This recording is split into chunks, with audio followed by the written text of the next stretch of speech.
News18 digital ಕಂಟೆಂಟ್ಗೆ ಸ್ವಾಗತ. ನಾನು Manukumar HK, Bengaluru ಗ್ರಾಮಾಂತರ ಪ್ರತಿನಿಧಿ.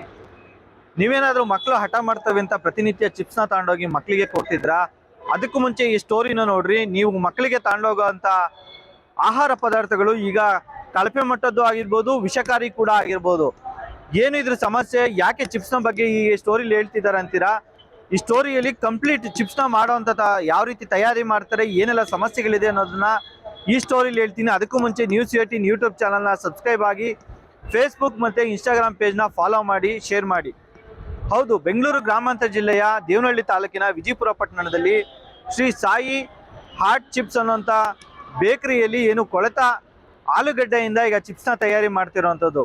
ಏನು ವೆಂಕಟೇಶ್ ಅನ್ನೋಂಥ ರೈತ ಮಕ್ಕಳಿಗೋಸ್ಕರ ಏನು ಆಲೂಗಡ್ಡೆ ಚಿಪ್ಸನ್ನು ಇಲ್ಲಿಂದ ತೆಗೆದುಕೊಂಡು ಹೋಗ್ತಾನೆ. ಆ ಆಲೂಗಡ್ಡೆ ಚಿಪ್ಸ್ನ ತಿನ್ನಂಥ ಮಕ್ಕಳು ಕೆಮ್ಮಿಗೆ ತುತ್ತಾಗ್ತಾರೆ. ಅಂದರೆ ಜ್ವರ ಬಂದು ಕೆಮ್ಮು ಕೂಡ ಸಾಕಷ್ಟು ಪ್ರಮಾಣದಲ್ಲಿ ಹೆಚ್ಚಾಗ್ತಾ ಇರ್ತದೆ.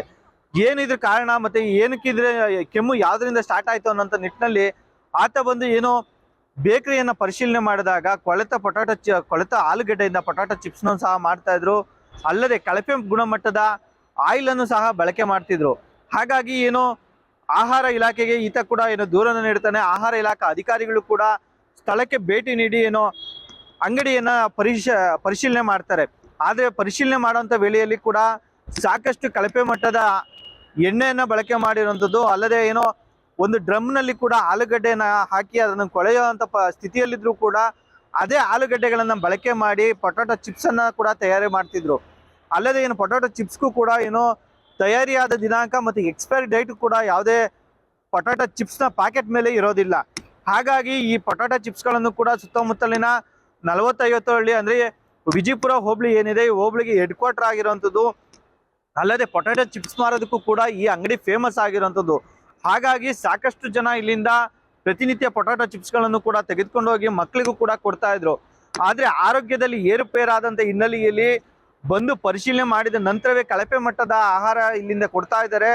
ಮತ್ತು ಕೊಳೆತ ಪದಾರ್ಥಗಳನ್ನೆಲ್ಲ ಕೂಡ ಬಳಕೆ ಮಾಡ್ತಿರೋ ಅನ್ನೋಂಥದ್ದನ್ನು ಕೂಡ ಬೆಳಕಿಗೆ ಬಂದಿರೋವಂಥದ್ದು. ತಗೊಂಡ್ರೆ ನಮ್ಮ ಮಗು ರಾತ್ರಿ ಅದು ತಿಂದ್ಬಿಟ್ಟು ವಾಮಿಟ್ ಮಾಡ್ಬೋದು. ಆಮೇಲೆ ಚಿಪ್ಸ್ ರಾತ್ರಿ ಬೆಳಗ್ಗೆ ನಾನು ಊಟಕ್ಕೆ ಕೊಟ್ಟು ನಾನು ನೋಡ್ತಾ ಇದ್ದೀನಿ, ಒಳಗಡೆ ಎಲ್ಲ ಕೊಡ್ತಾಗಿದೆ. ಹಾಗೆ ತಂದು ನೀವು ನೋಡ್ತಾ ಇದ್ದಾಗೇ ಆಲೂಗಡ್ಡೆ ಚಿಪ್ಸಲ್ಲಿ ಆಲೂಗಡ್ಡೆ ಫೋಟೋ ಬಂದಿದೆ, ನಮ್ಮ ಮೀಡಿಯಾದಲ್ಲೆಲ್ಲ ಕೊಟ್ಟಿದ್ದೀನಿ ನಾನು.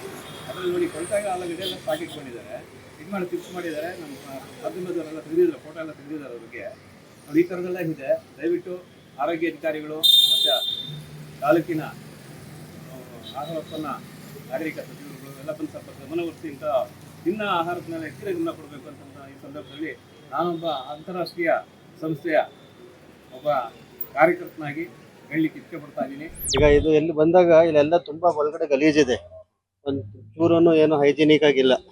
ಮತ್ತೆ ಅವ್ರು ಏನು ತೊಳಿತಾ ಇರೋದು ಇಲ್ಲಿ ಅದು ಕ್ವಾಲಿಟಿನೇ ಇಲ್ಲ. ಅದು ಇಮಿಡಿಯೇಟ್ ಆಗಿ ಅವ್ರು ನೋಟಿಸ್ ಕೊಟ್ಬಿಟ್ಟು ಈಗ ಮುಚ್ತಾ ಇದೀವಿ ಅವ್ರಿಗೆ. ಆಲ್ರೆಡಿ ಇದು ಫುಡ್ ಸ್ಯಾಂಪಲ್ ತಗೊಂಡಿದ್ದೀವಿ. ಇವರು ಫುಡ್ ಸೇಫ್ಟಿ ಆಫೀಸರು ಅವ್ರು ಅಲ್ಲಿಂದ ಇದಕ್ಕೆ ಕಳಿಸ್ತಾರೆ, FSSAI ಗೆ. ಅದು ಟೆಸ್ಟ್ ಮಾಡಿಬಿಟ್ಟು ಇದು ಮಾಡ್ತಾರೆ. ಅಲ್ಲಿವರೆಗೆ ಗಲೀಜ್ ಇರೋವರೆಗೆ ಓನರ್ ಇಲ್ಲ ಇಲ್ಲಿ. ಸೊ ಅವ್ರು ಬಂದು ಇದು ಮಾಡುವವರೆಗೆ ಇದು ಕ್ಲೋಸ್ ಇರಬೇಕು. ಇದು ಕ್ಲೋಸ್ ಮಾಡ್ತೀವಲ್ಲ. ಹೀಗಾಗಿ ಏನು ಆಹಾರ ಇಲಾಖೆಯ ಅಧಿಕಾರಿಗಳು ಕೂಡ ಈಗಾಗಲೇ ಒಂದು ನೋಟಿಸ್ ಅನ್ನು ಕೊಟ್ಟು ಅಂಗಡಿಯನ್ನು ಮುಚ್ಚಿಸುವಂತ ಕೆಲಸಕ್ಕೆ ಮುಂದಾಗಿರುವಂಥದ್ದು. ಒಟ್ಟಾರೆ ಪೊಟಾಟೊ ಚಿಪ್ಸ್ನ ಪ್ರಿಯರು ಏನೋ ಅಂಗಡಿಗಳ ಪರಿಶೀಲನೆ ಕೂಡ ಮಾಡಬೇಕಾಗಿರುವಂಥದ್ದು. ಅಂದರೆ ತಾವು ಎಲ್ಲಿ ತೆಗೆದುಕೊಂಡು ಹೋಗ್ತಿದ್ದೀವಿ, ಅಂಗಡಿ ಯಾವ ರೀತಿ ಕೆಲಸ ಮಾಡ್ತಿದೆ, ಅಲ್ಲಿ ಯಾವ ರೀತಿಯ ಪೊಟಾಟೊಗಳನ್ನು ಬಳಸ್ತಿದ್ದಾರೆ ಅನ್ನೋಂಥ ಏನೋ ನಿಗಾವನ್ನು ವಹಿಸಿ, ಅಂದರೆ ಒಂದು ಕ್ಷಣ ಕಣ್ಣಾಡಿಸಿ ನಂತರ ಏನೋ ಪೊಟಾಟೊ ಚಿಪ್ಸ್ಗಳನ್ನು ತೆಗೆದುಕೊಂಡು ಹೋಗಿ ಮಕ್ಕಳಿಗೆ ಕೊಟ್ಟರೆ ಯಾವುದೇ ರೀತಿಯ ಆರೋಗ್ಯ ಸಮಸ್ಯೆ ಆಗಲ್ಲ. ಇಲ್ಲಾಂದರೆ ಈ ರೀತಿ ಅನಾರೋಗ್ಯಕ್ಕೆ ತುತ್ತಾಗಬೇಕಾದಂಥ ಪರಿಸ್ಥಿತಿ ಎದುರಾಗಬಹುದು. ನಿರ್ಭೀತ, ನಿಷ್ಪಕ್ಷಪಾತ, ವಿಶ್ವಾಸಾರ್ಹ ಸುದ್ದಿಗಳಿಗೆ ಮತ್ತೊಂದು ಹೆಸರಾಗಿರುವ ನ್ಯೂಸ್18 ಕನ್ನಡ ಈಗ ಆಪ್ನಲ್ಲೂ ಲಭ್ಯವಿದೆ. ದಯವಿಟ್ಟು ಇಲ್ಲಿರುವ QR ಕೋಡ್ ಅನ್ನು ಸ್ಕ್ಯಾನ್ ಮಾಡಿಕೊಂಡು ಆಪ್ ಡೌನ್ಲೋಡ್ ಮಾಡೋದಕ್ಕೆ ಮರಿಬೇಡಿ. ನಿಮ್ಮ ಬೆಂಬಲ ಹೀಗೆ ಸದಾ ನಮ್ಮೊಂದಿಗಿರಲಿ. ಧನ್ಯವಾದ.